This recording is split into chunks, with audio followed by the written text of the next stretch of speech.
They are dark reflections of each other. They're both men who operate outside of normal social norms.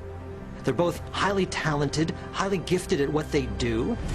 So they have a lot in common. Every yin has a yang, every positive has a negative.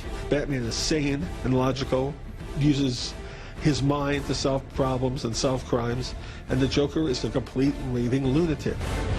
Batman says philosophically, we can acknowledge an imperfect world, we can acknowledge that we have to step outside of social norms, but that doesn't make the social norms meaningless. The Joker says the presence of random injustice means that there is no justice. The fact that innocence can be destroyed means there is no innocence. So your life is a joke. Now, when someone says your life is a joke, that's a challenge. It's not just a physical challenge, it's a moral challenge, it's an intellectual challenge. And Batman can't let that go. Because the Joker isn't just threatening him physically, he's threatening the premise of Batman's existence. That's why it's such an epic discussion that they're having. And of course it's played out physically, it's played out in fights and punches and gunshots.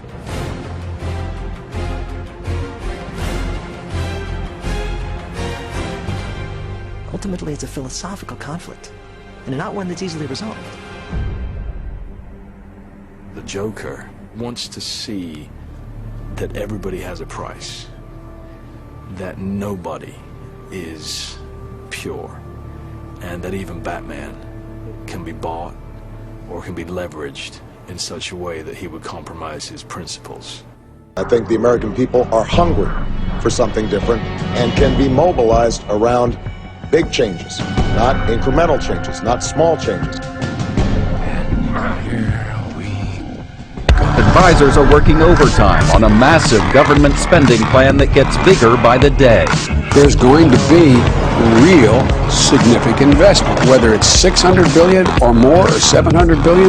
The clear notion is it's a number no one thought about a year ago. Sources on Capitol Hill say the stimulus package could grow to $850 billion or more. That's about double the cost in today's dollars of the interstate highway system. It's more than the cost so far of the Iraq War, even more than the entire Vietnam War. You ought to know, you bought it. But I do hope that we can all put politics aside and do the American people's business right now. All right? 1,100 pages, not one member of this body has read. Not one. There may be some staffer over in the Appropriations Committee that read all of this last night. I don't know how you could read 1,100 pages between midnight and now. Not one member's read this. What happened to the promise that we're going to let the American people see what's in this bill for 48 hours? But nope. We don't have time to do that. And their memories aren't so short that they've already forgotten about the $700 billion bailout plan that was passed just a few months ago. Congress has passed my economic recovery plan, an ambitious plan at a time we badly need it. It will save or create more than 3.5 million jobs over the next 2 years, ignite spending by businesses and consumers alike, and lay a new foundation for our lasting economic growth and prosperity. Your money will be worthless if we don't stop the spending and the printing. Don't talk like one of them. You're not. Even if you'd like to be. To them, you're just a freak. Like me. They need you right now. But when they don't, they'll cast you out. Like a leper. See, their morals, their code. It's a bad joke. Dropped at the first sign of trouble. They're only as good as the world allows them to be. I'll show you. When the chips are down, these civilized people, they'll eat each other.